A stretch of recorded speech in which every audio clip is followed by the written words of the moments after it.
Le face-à-face. Merci. Aujourd'hui, André Berkoff, dans son face-à-face, reçoit Nicolas Pouvron-Monty, cofondateur de l'Observatoire de l'immigration et de la démographie. Et ensemble, ils vont essayer de faire un véritable état des lieux de l'immigration. Nicolas Pouvron-Monty, bonjour. Bonjour. Merci d'être là. Effectivement, là, on a beaucoup parlé d'OQTF, mais c'est bien au-delà de l'OQTF qu'on peut poser la question. Et vraiment, on va essayer de la poser, et d'ailleurs vous la posez vous-même. Vous êtes, Marie l'a rappelé, vous êtes cofondateur de l'Observatoire de l'immigration et de la démographie. Au fond, aujourd'hui, on voit très très très bien la polémique. Alors, c'est intéressant, vous avez vu que Bruno Retailleau s'est permis de dire que l'immigration n'était pas forcément une chance pour la France. Ce qui a provoqué une ire de la part de ses adversaires en disant « ça y est, c'est l'extrême droite ». Voilà, on ne peut pas en fait polémiquer tranquillement ou parler tranquillement de quelque chose sans qu'il y ait l'étiquette. Donc nous, on n'est pas dans les étiquettes, dans la valse des étiquettes, on va essayer de parler du problème de l'immigration. Et d'abord, je voudrais vraiment commencer par cela. La première polémique, rapidement quand même, Nicolas Pouvron-Monty, c'est que certains disent, au fond, le mouvement migratoire, au sens d'ailleurs général du terme, qu'il soit européen ou extra-européen, mais on va surtout parler après de la migration extra-européenne, existe véritablement depuis quand je parle de mouvement de masse, enfin de mouvement de masse, je ne dirais pas critique, mais mouvement collectif important. En tout cas, pour ce qui relève de l'immigration extra-européenne en France et en Europe, le vrai point de démarrage est vraiment à dater de ce qu'on appelle les 30 Glorieuses, ces années 50-60, avec d'abord une immigration en provenance d'Algérie, pour l'essentiel, qui, sur sa première partie dans les années 50, ne relevait pas strictement d'une immigration, puisqu'il s'agissait de départements français. Oui. C'est un phénomène que la France a été parmi les premiers pays européens à connaître, à peu près en même temps que le Royaume-Uni d'ailleurs, ça a été les deux premiers pays européens concernés par le phénomène. Et c'est ensuite une dynamique migratoire qui s'est élargie à l'ensemble du continent européen, en tout cas dans sa partie occidentale, et qui s'est accélérée au cours des décennies qui ont suivi, en se décorrélant de plus en plus de toute logique économique. C'est-à-dire que dans les 30 Glorieuses, il y a évidemment un enjeu de recours à la main-d'œuvre, un enjeu de pourvoir des postes dans des industries qui sont en pleine croissance. Depuis les années 70, il y a eu un vrai moment de rupture, non seulement quantitatif, mais on pourrait aussi dire qualitatif. Par là, j'entends le relatif aux motifs d'immigration. Oui. On est passé progressivement d'une immigration dictée par des impératifs économiques plus ou moins bien compris, mais qui pouvaient être entendus, à une immigration largement sortie du contrôle du politique, régie d'une part par les conventions internationales sur l'asile, le droit européen en la matière, et d'autre part par les jurisprudences, les juges, les décisions des juges. Et de ce point de vue-là, la marge de manœuvre du politique s'est trouvée restreinte en France comme dans bien des pays européens. Depuis donc les commissions européennes, l'Union européenne, etc. Quand est-ce que, disons-le, quand est-ce que l'Europe a pris le pouvoir pratiquement? Parce que l'Europe a pris le pouvoir en cette matière, on peut le dire. C'est un processus continu. De ce point de vue-là, il y a vraiment deux temps. D'une part, il y a le temps de ce qu'on pourrait appeler les droits fondamentaux. La convention type en la matière, c'est la Convention européenne des droits de l'homme, qui ne relève pas de l'Union européenne, mais du Conseil de l'Europe. Néanmoins, son acquis est présent dans le droit de l'Union européenne. La CEDH va au-delà des seuls pays membres de l'Union européenne, mais elle concerne tout le continent. Qui date à peu près de quand? Alors, voilà. Sa ratification par la France date du milieu des années 70, 74. Ensuite, il a fallu plusieurs années, plusieurs décennies même, pour qu'elle produise tous ses impacts, pour que le Conseil d'État, par exemple, puisse dire qu'on ne peut pas renvoyer tel immigré en situation irrégulière dans son pays, parce que ça contredit, par exemple, l'article 8 de la CEDH, qui est relatif au droit à la vie privée et familiale, parce que ça contredit l'article 3, qui interdit les traitements inhumains et dégradants. Or, on estime parfois, et notamment quand on renvoie des étrangers délinquants, qu'ils risquent de subir dans leur pays d'origine d'où on ne les renvoie pas. Donc on ne les renvoie pas, c'est un motif d'annulation. Donc ça a été le premier temps. Et il y a un deuxième temps où on est sorti du seul champ des droits fondamentaux pour aller vers une mainmise politique de l'Union européenne sur ces sujets. L'exemple frappant des derniers mois, c'est clairement le pacte sur la migration et l'asile, qui a accordé aux institutions européennes des pouvoirs nouveaux en la matière. Pour ne citer qu'un seul exemple, parmi les dispositions de ce pacte figure une règle selon laquelle la Commission pourra désormais déclencher une sorte d'état d'urgence migratoire lorsque la poussée aux frontières extérieures de l'Union sera trop forte, par exemple les traversées en Italie ou en Espagne. Et cet état d'urgence migratoire permettra d'enclencher un dispositif de relocalisation des demandeurs d'asile. C'est-à-dire que pour soulager, c'est comme ça que ça a été présenté, la pression sur les pays de première entrée, Italie, Espagne, Grèce, on va récupérer les demandeurs d'asile et les répartir entre les différents pays européens. Et ça, c'est une démarche qui sera à la fois initiée, enclenchée et pilotée par la Commission européenne. Alors attendez, c'est très important ce que vous dites, Nicolas Pouvremonti. Ça veut dire que en l'état aujourd'hui, les États européens ne pourront pas s'opposer à cette relocalisation migratoire? Alors, parmi les compromis qui ont été actés dans le cadre de ce pacte, on a quand même prévu une sorte de voie bis qui consiste en la capacité pour les États à contribuer financièrement à la prise en charge des demandeurs d'asile. C'est-à-dire qu'un État pourra refuser de prendre un certain nombre de demandeurs d'asile sur son sol, mais en retour, il devra aider financièrement l'État membre qui en aura la charge. C'est ça, il y a une dimension financière, une contrepartie financière. Après, même pour ce qui est de la relocalisation, ça pose quand même beaucoup de questions, parce qu'on sait qu'il y a un certain nombre d'États européens qui étaient hostiles, je pense notamment à tous les pays d'Europe centrale et orientale. Pologne, etc. Absolument. De fortes réticences aussi dans certains pays du Nord. On parle beaucoup du Danemark, dont la position migratoire, portée d'ailleurs par le gouvernement social-démocrate, est assez différente de ce qu'on peut percevoir en Europe de l'Ouest au sens large.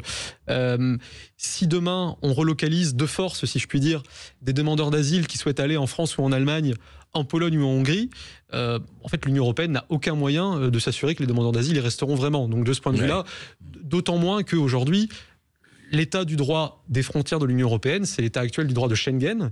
Et l'état du droit de Schengen, c'est l'absence de tout contrôle aux frontières intérieures, c'est-à-dire aux frontières entre les États européens, quelle que soit la nationalité des personnes, tant pour les ressortissants européens que pour les ressortissants de pays tiers. Mais alors justement, Antoine Pouvremonti, l'Allemagne vient de rétablir, alors sous d'autres prétextes, vient de rétablir ses frontières. Ça tient ou ça tient pas, ça? C'est temporaire. C'est intéressant parce qu'on voit très très bien, enfin vous le voyez, vous le voyez un peu mieux que les autres, il y a quand même une réaction assez forte en ce moment d'un certain nombre de pays vis-à-vis de l'immigration de masse. Ils essayent de voir ce qu'ils peuvent faire. Et moi, la question qu'on se pose, et je ne suis pas le seul, enfin, on se pose tous la question de se dire, au fond, est-ce que, c'est la question de l'Europe, est-ce que l'Europe aura force de loi? Alors évidemment, il y a énormément de voies, de plans B et autres, ou bien est-ce qu'effectivement, on risque, ou on le souhaite, ça dépend de la position qu'on a, de voir des États européens, y compris dans l'Union européenne, bien sûr, regagner une marge de manœuvre en disant non mais moi écoutez, je peux pas continuer comme ça. Quelle est la... Ce qui est très apparent, c'est que là où l'Europe est défaillante, les États reprennent leur place. De ce point de vue-là, la décision annoncée par l'Allemagne à la fin du mois d'août d'un rétablissement temporaire du contrôle à l'ensemble de ses frontières avec d'autres pays européens est vraiment un élément marquant, mais c'est pas un élément complètement inédit. C'est-à-dire que l'an dernier, en 2023, vous avez eu environ un quart des États membres de l'espace Schengen qui ont activé des dispositifs de contrôle temporaire à leurs frontières.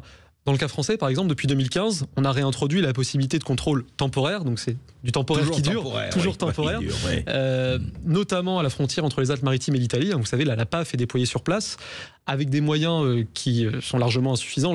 La Cour des comptes, dans son rapport début janvier sur la question, expliquait que lorsqu'elle a envoyé ses magistrats inspecter les contrôles aux frontières rétablis entre les Alpes-Maritimes et l'Italie, il y avait en tout et pour tout 60 agents, dont 20 policiers de la PAF, pour garder 117 km de frontières. Donc il y a aussi la question des moyens qu'on se donne. Ça fait un peu passoire. Ça fait un peu passoire. Et le fait que ce temporaire dure et le fait que ce temporaire soit aussi largement utilisé par les États membres de Schengen, ça pose la question simplement de l'inadaptation du droit de Schengen. Schengen, dont le premier accord a été signé en 85, qui est vraiment rentré en vigueur en 95, qui a été conçu à une époque où les enjeux migratoires étaient beaucoup moins présents qu'aujourd'hui, notamment en termes volumétriques, tout simplement. Aujourd'hui, Schengen est clairement une aubaine pour l'immigration irrégulière. C'est-à-dire que lorsque vous mettez un pied aux Canaries ou en Sicile, vous pouvez circuler sans aucun contrôle. À Paris, à Londres, à Paris ou ailleurs. Dans un espace de 4,3 millions de kilomètres carrés qui va de la Sicile à la Pologne. Et effectivement, de ce point de vue-là, c'est clairement un phénomène d'appel d'air pour les flux irréguliers. Et alors justement, avec tout ce qui se passe aujourd'hui, on le voit très très très bien. Est-ce que, au fond, on peut dire quand est-ce que cette immigration, vous savez, il y avait eu... Alors, ceux qui étaient vous vous rappelez le discours à la Chambre des communes de 1968, les rivières de sang de...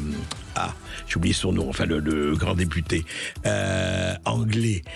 Il y a eu cette période-là et je voudrais qu'on parle, qu'est-ce qui fait qu'aujourd'hui, un certain nombre de gens parlent de cette immigration je dirais, massive ou collective, etc., qui du point de vue de la culture, qui du point de vue de l'économie, etc., change la donne et de quelle façon? On en parle tout de suite après cette petite pause avec Nicolas Pouvremonti.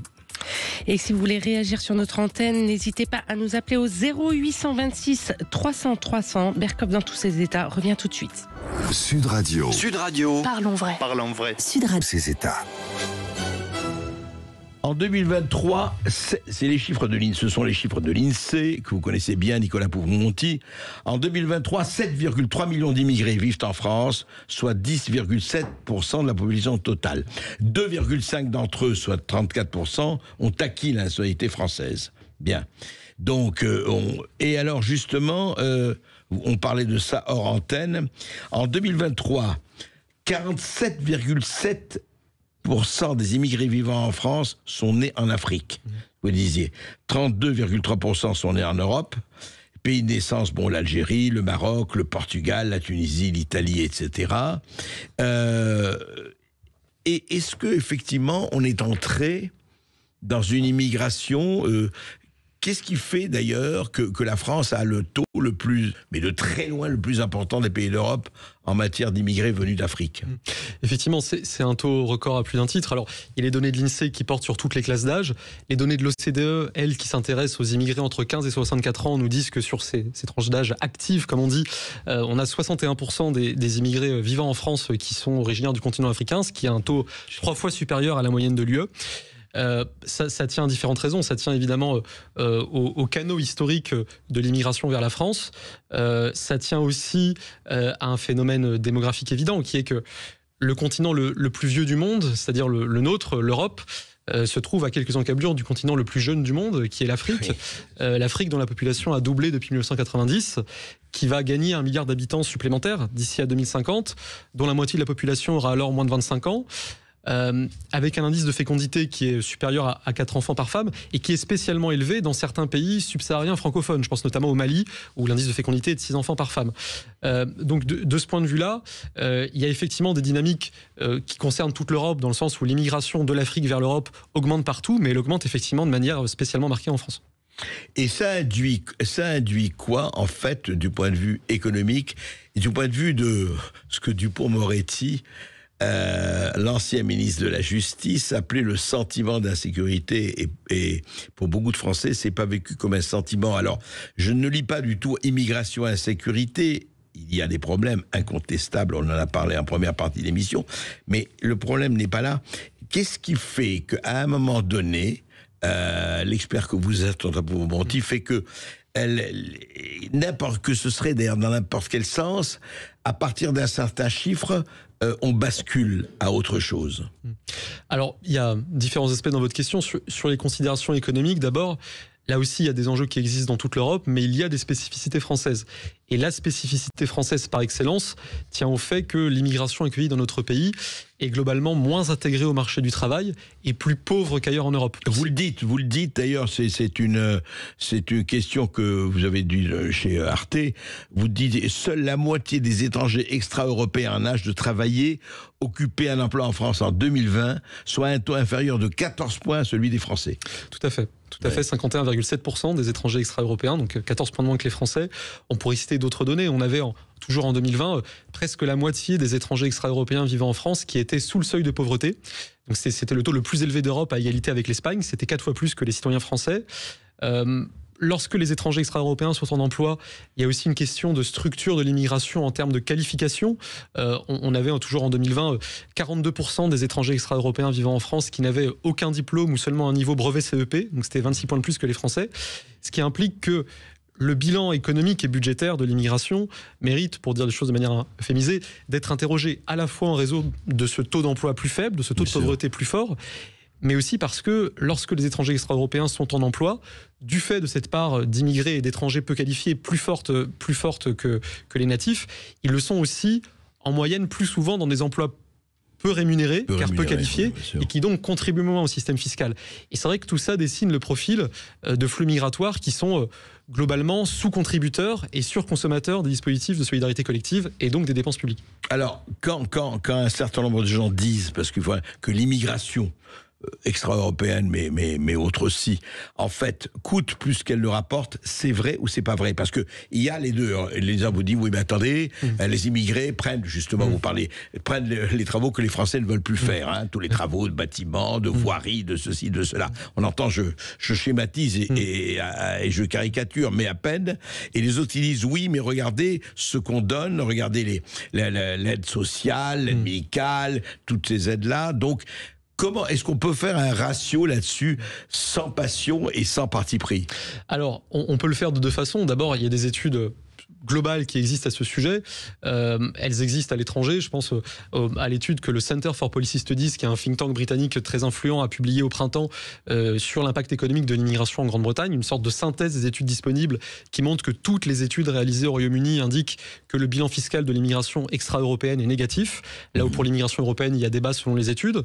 Je pense à une publication récente aux Pays-Bas de l'économiste Jan van de Beek qui a chiffré le coût de l'immigration et notamment de l'immigration extra-européenne pour le système fiscal aux Pays-Bas avec un volume complet qui s'additionnait à plusieurs dizaines, voire plusieurs centaines de milliards d'euros sur une période de 25 ans.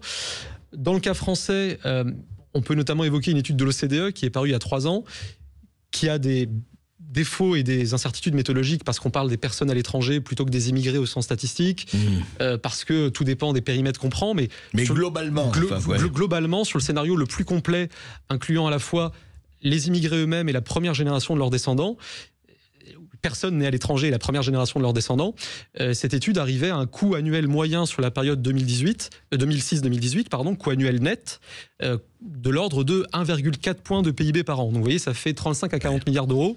C'est un tiers des recettes de l'impôt sur le revenu, c'est le budget du ministère de l'Intérieur. On parle là bien d'un coût 35 à 40 milliards d'euros par an. Si on transpose ce ratio de moyenne sur 12 ans au PIB d'aujourd'hui, on arrive à peu près à ça. Évidemment, c'est pas un coût qui peut être résorbé facilement parce qu'on parle bien d'un coût sur 2 générations. Il ne s'agit pas de couper une dépense par-ci ou de réduire le titre de séjour par-là, c'est vraiment structurel. Et ça renvoie à des raisons plus structurelles encore, qui sont la nature de l'immigration reçue en France, plutôt moins qualifiée qu'ailleurs, clairement moins intégrée au marché du travail et plus pauvre par rapport au revenu médian dans le pays. C'est ça. Alors ça, c'est effectivement la partie économique, et on pourrait d'ailleurs vraiment s'appesantir là-dessus, parce qu'il y a beaucoup de choses à faire. Est-ce qu'il n'y a pas eu, juste là-dessus, on a souvent publié, j'ai pas sorti le sonore parce qu'on a beaucoup dit, il y a 40 ans, vous savez, celui qui s'opposait à l'immigration illégale comme à la légale officielle, c'était un certain Georges Marchais, secrétaire général du Parti communiste français. Il avait fait un discours très connu, qui a été d'ailleurs repris partout en 1981 ou 80-81, en disant oui, il faut arrêter immédiatement cette immigration parce que ça casse les prix, ça casse les salaires des travailleurs français. C'était ça à l'époque, et beaucoup disaient ça. Et au Parti communiste. Bon. Est-ce qu'aujourd'hui, il y a eu en fait une espèce d'alliance objective, comme disaient les marxistes, entre le patronat cherchant effectivement des emplois à bas prix, en tout cas un certain patronat, et puis effectivement une volonté d'immigration? Est-ce que ça a joué, et dans quelle mesure et dans quelle proportion ça a joué incontestablement. En vérité, ça a joué dans toute l'histoire de l'immigration en France. Avant même l'immigration extra-européenne, il y a eu une demande, notamment industrielle, très forte dès la fin du 19e siècle. Il n'y a pas toujours eu de l'immigration en France, c'est faux de l'affirmer. Néanmoins, la France a été le premier pays d'Europe à recevoir une immigration à partir de la deuxième moitié du 19e siècle, une immigration qui était essentiellement européenne et qui correspondait déjà, et elle l'est restée jusqu'aux années 70, à une demande forte des milieux patronaux, des milieux économiques, et notamment des milieux industriels, un peu aussi des milieux agricoles, mais beaucoup des milieux industriels. Et de ce point de vue-là, oui, moi quand j'entends le président du MEDEF, Patrick Martin, expliquer que la France aura besoin de 4 millions de travailleurs étrangers supplémentaires d'ici à 2050, je l'invite avec énormément d'estime à peut-être pondérer les impératifs de court terme qui peuvent exister dans certains secteurs qui objectivement ne tourneraient pas aujourd'hui sans main-d'œuvre immigrée, et les effets économiques, budgétaires, fiscaux sur le long terme de cette immigration. S'il y a des consommateurs fiscaux nets, c'est-à-dire des gens qui reçoivent plus de dépenses publiques qu'ils n'y contribuent, c'est qu'il y a aussi en retour des contributeurs fiscaux nets, non des consommateurs mais des contributeurs. Et les entrepreneurs sont par excellence des contributeurs fiscaux nets qui demain seront amenés à payer ce qui pourrait être la facture fiscale d'une immigration trop peu contrôlée. Et qui peut être de plus en plus importante. Absolument. Et alors le second volet, on va en parler juste après cette petite pause. Le second volet, c'est le volet, je dirais, je dirais pas civilisationnel, mais quand même du point de vue de l'éthique, des valeurs, de la sécurité autre. J'aimerais qu'on en parle un peu parce que c'est aussi important que l'autre, pour des tas de raisons. À tout de suite. André Berkoff reçoit aujourd'hui dans son face-à-face Nicolas Pouvremonti, cofondateur de l'Observatoire de l'immigration et de la démographie. Si vous voulez réagir sur notre antenne, appelez au 0826 300 300. On se retrouve tout de suite. Sud Radio, Berkoff dans tous ses états. Nicolas Pouvremonti, nous parlions de l'immigration, nous parlons effectivement et nous rétablissons, et je crois que vous rétablissez un certain nombre de faits, parce que je crois que là-dessus, il vaudrait mieux aller vers les faits que vers les fantasmes, quels qu'ils soient. Mais justement, on parlait des patrons, de ce qui s'est passé avec la politique du patronat. Parlons des politiques eux-mêmes, parce que là aussi, il y a vraiment, je disais, l'auberge espagnole des fantasmes, ou électoraliste ou autre, sur l'immigration. Et hors antenne, vous me disiez, mais justement, la gauche peut-être passe à côté de son propre électorat, quelque part. Mais de ce point de vue-là, ce qui est très frappant, c'est la situation de double décalage dans laquelle la gauche française s'est mise sur ces sujets. À la fois un décalage avec son propre électorat, c'est-à-dire qu'aujourd'hui, il y a un consensus dans l'opinion, on a toujours entre 2/3 et les 3/4 des sondés qui estiment qu'il y a aujourd'hui trop d'immigration en France. Oui, que les niveaux ça va jusqu'à 70-80%. Absolument, ça va jusqu'à 75 et au-delà. Ouais. Alors, c'est vrai de 95% de l'électorat du RN, mais c'est vrai aussi des 2/3 de l'électorat du bloc central, comme on dit, du camp macroniste.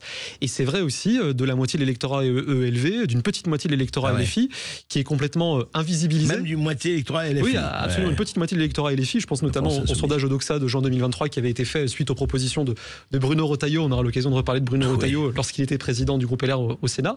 Décalage par rapport à l'électorat de la gauche donc, et décalage par rapport aux réalités de la gauche ailleurs en Europe. C'est-à-dire que on parlait aussi en antenne des sociodémocrates danois qui ont assumé une politique restrictionniste pour certains aspects de leur politique migratoire, l'immigration familiale, l'asile. On évoquait le gouvernement Scholz en Allemagne qui a annoncé le rétablissement temporaire des contrôles aux frontières intérieures. On pourrait aussi évoquer les signaux envoyés par Keir Starmer, le Premier ministre britannique, qui a annoncé vouloir s'inspirer de la politique italienne. Étonnant d'ailleurs, paradoxal. Il n'était pas comme ça il y a encore 6 mois. Non, absolument. Mais il faut dire que Keir Starmer arrive dans une situation migratoire britannique qui est, pour employer un terme familier, assez hallucinante. C'est-à-dire que en 3 ans, le Royaume-Uni a reçu une immigration nette de 2 millions de personnes. En 3 ans En 3 ans, absolument. Entre 2021 et 2023. Ce qui est absolument inédit, c'est le record absolu. On a aujourd'hui environ 20% de la population de l'Angleterre qui est née à l'étranger, ce qui est plus qu'aux États-Unis, par exemple. Il y a des villes anglaises qui sont en majorité immigrées aujourd'hui. Et il y a des quartiers et des villes anglaises où ces phénomènes se concentrent de manière spécifique. De ce point de vue-là, il y a eu clairement une forme non pas de trahison, peut-être de trahison du point de vue de l'électorat, mais de déception post-Brexit, puisque l'immigration avait été au cœur de la campagne pour la sortie du Royaume-Uni de l'Union européenne. Oui, bien sûr. Et le résultat a été une accélération de l'immigration, parce que le gouvernement britannique a mis en place des dispositifs légaux d'accès au territoire qui ont suscité ça, et un remplacement de ce qui était une immigration essentiellement, en tout cas pour beaucoup européenne dans les années 2000-2010, Europe centrale notamment, par une immigration plus largement extra-européenne. Et alors, en France, quid de la France de ce point de vue-là ? Je veux dire, donc aujourd'hui, donc effectivement, il y a une espèce de totale contradiction entre effectivement ce que disent les politiques et ce à quoi on assiste sur le terrain. Et vous rappelez les chiffres des sondages qui sont quand même très parlants de ce point de vue-là. Il est possible qu'une part des responsables politiques se sentent désemparés par ce qui est objectivement une perte de contrôle de leur part sur ces questions. Dans un rapport de 2018, la Cour des comptes estimait qu'on avait seulement environ la moitié des titres de séjour accordés en France qui correspondaient à une vraie décision politique. Globalement, c'est l'immigration professionnelle. Ouais. C'est 17% du total des primo-titres accordés l'an dernier. Et c'est l'immigration étudiante, sur laquelle on se fait parfois des fantasmes positifs ou négatifs, mais c'est aussi parfois une voie détournée d'immigration irrégulière. Et aujourd'hui, alors, vous dites le choix de... Et aujourd'hui, donc, il y a une, si je puis dire, un sentiment de perte de contrôle des politiques sur ce sujet, et ça peut amener à ce qui se révèle être trop souvent un échange de slogans. C'est-à-dire quand on a perdu vraiment la capacité de maîtrise sur les flux, on fait de la mousse, on fait de l'affichage, mais fondamentalement, je pense qu'une part d'entre eux se sentent démunis. Si on prend 2 canaux d'immigration majeurs, l'immigration familiale et l'asile, on a là 2 canaux qui sont pour l'immigration familiale quasi complètement et pour l'asile complètement en dehors du contrôle du politique. C'est-à-dire qu'on a... C'est l'Europe. C'est les traités internationaux, dont les traités européens, mais c'est aussi d'autres traités, je pense à la Convention de 51 sur les réfugiés.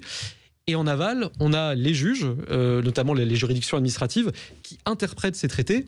C'est ce qui fait par exemple que cet été, la Cour nationale du droit d'asile a estimé que l'ensemble des femmes et des jeunes filles afghanes appartenaient à un groupe social susceptible d'être protégé comme réfugié en France. Donc vous voyez, ça fait quasiment 20 millions de personnes. Pas mal. Sachant qu'avec l'asile vient ce qu'on appelle la réunification familiale, qui est une forme maximaliste du regroupement familial, sans critères de logement, de ressources, etc. Donc je pense que les politiques se sentent démunis, globalement. Alors justement, on a un certain nombre de... Merci Marie. On a César qui nous appelle de Bayonne. Bonjour César. Bonjour. Ouais, César, on vous entend mal. Si vous avez un haut-parleur, enlevez-le parce qu'on vous entend mal. Allez-y César, on vous écoute. Là, vous m'entendez mieux là? Oui, là on vous entend mieux, oui. Alors je me mets là. Voilà. Alors bonjour à toute l'équipe de Sud Radio et bonne rentrée André Berkoff. Merci.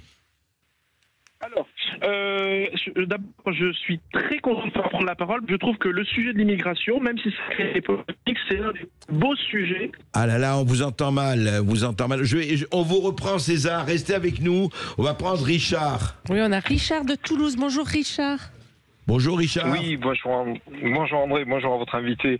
En fait, j'avais une question, je pense que je pense que vous auriez donné la réponse. Je pense que c'est un pays qui a une forte cohésion, qui peut affronter des grosses crises en fait, et ça sans finir en guerre civile. Et j'ai appris il y a une dizaine d'années qu'avec des fuites de Wikileaks, les Néo-Zélandais n'avaient pas apprécié du tout que la CIA étudie la possibilité de déstabiliser la Nouvelle-Zélande via la population maori.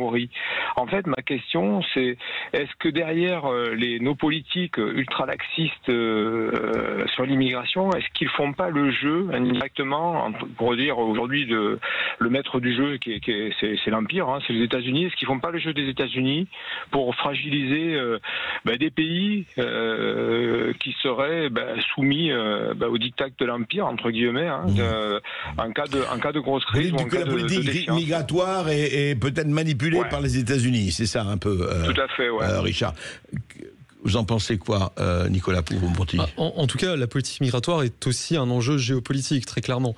De ce point de vue-là, moins qu'aux États-Unis, je pense à un certain nombre d'États d'origine des populations immigrées et qui ont un degré de contrôle sur leur diaspora en France et en Europe qui est plus ou moins fort, mais qui peut être assez fin. La Turquie, par exemple. La Turquie est l'exemple type. C'est-à-dire qu'il y a un enjeu d'encadrement très fort de la Turquie sur ses diasporas partout en Europe et notamment en France, avec le système des imams détachés, hein, qui dépendent assez largement de la Diyanet, qui est le ministère turc des affaires religieuses, avec un ensemble d'associations. C'est vrai pour l'Algérie, c'est vrai pour l'Algérie, c'est vrai pour le Maroc. La Turquie est quand même le cas extrême en termes d'encadrement, mais c'est vrai pour d'autres États. Et ça pose évidemment des questions de souveraineté. Je ne sais pas si ça répond à la question de votre auditeur. Non, je crois que ça répond tout à fait. Si, oui. Merci Richard, merci. Oui. Vous vouliez ajouter quelque chose, Richard? Non?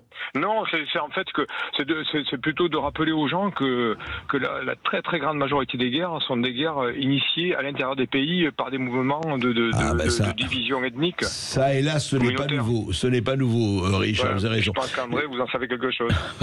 Juste, je voudrais rappeler ce qu'a dit Bruno Retailleau, vous savez, dans son interview hier avec Darius Rushman, je crois, oui, sur BFM, sur LCI, pardon. L'immigration n'est pas une chance, vous savez, la fameuse immigration chance pour la France, ni pour les migrants qu'on ne peut pas accueillir décemment, ni pour les Français. Et juste, en retweetant ça, Laurent Berton, l'écrivain Laurent Berton, qu'on avait reçu avant-hier, disait ceci. Il dit, ok, Retailleau, dit Laurent Berton, a globalement dit les termes hier sur LCI.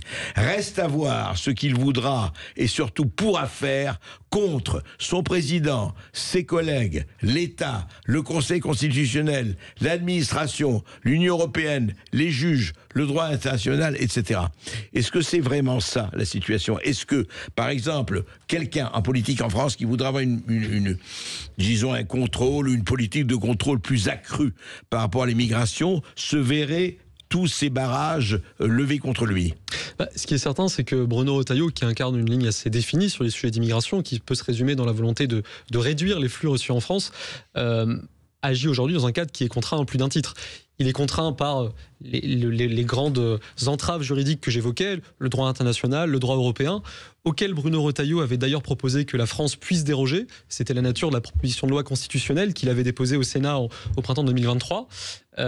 Et contraint aussi évidemment sur le plan politique. On sait que là-dessus les majorités dans l'actuelle Assemblée sont incertaines, mais même dans le cadre très contraint qui est le sien, il dispose de leviers d'action, et il en dispose notamment parce qu'en tant que ministre de l'Intérieur, il dispose d'un pouvoir réglementaire, pour n'évoquer que 2 aspects. La régularisation des étrangers en situation irrégulière. Aujourd'hui, on reste sous le régime de la circulaire Valls de 2012. Demain, le ministre Retailleau peut donner des consignes très différentes en matière de... il a une marge de manœuvre. Il a une marge de manœuvre, absolument. Oui. Des consignes très différentes. Et une circulaire qui, du coup, n'a pas besoin d'être approuvée par l'Assemblée ou par une majorité parlementaire. Et peut-être un deuxième exemple sur les acquisitions de la nationalité française. On sait que depuis l'an 2000, il y a 3 millions de personnes qui ont acquis la nationalité française. Une part importante de ces acquisitions sont des naturalisations par décret, c'est-à-dire qu'ils sont sous l'entier contrôle du politique. Le ministre de l'Intérieur et le gouvernement peuvent aussi décider de réduire le volume de ces naturalisations par décret, par exemple en renforçant la vérification d'un critère qui reste présent dans le droit, qui est le critère d'assimilation, et qui aujourd'hui n'est vérifié que superficiellement dans les procédures de naturalisation. C'est le moins que l'on puisse dire, effectivement. Est-ce que nous avons César ? Oui, normalement, ça devrait être bon, là. Oui, alors César, on vous écoute. Alors d'abord, bonjour André Berkoff et bonne rentrée à toute l'équipe de Sud Radio. Merci. Merci César. Alors je vous remercie beaucoup de me donner la parole parce que ce sujet de l'immigration, je trouve que c'est l'un des plus beaux sujets, malgré les polémiques, je trouve que c'est l'un des plus beaux sujets de compréhension pour les citoyens, de tous les pays d'ailleurs, parce que c'est plein de compréhension et comme dit Bruno Retailleau, on peut, et comme le faisait d'ailleurs comme le souhaitait Jean Jaurès, comment il s'appelait, Georges Marchais que vous rappelez souvent, ou même Karl Marx, comme vous le dites souvent, et on peut tout à fait, surtout Bruno Retailleau l'a rappelé, on peut tout à fait faire de l'humanisme et de la fermeté. Alors moi j'ai écrit un bouquin, et si vous permettez, j'ai une proposition qui est dedans à ce sujet, parce que ça fait 2 ans que je vous écoute et j'ai trouvé un truc. Alors en fait, moi je pense que d'abord la plus grande légitimité à ce sujet-là serait qu'on fasse un référendum. Vous savez ce fameux outil là dans les démocraties. Oui, on en avait entendu parler en 2005 et depuis ça a disparu, on ne sait pas où c'est le monstre du Loch Ness, mais c'est quelque part.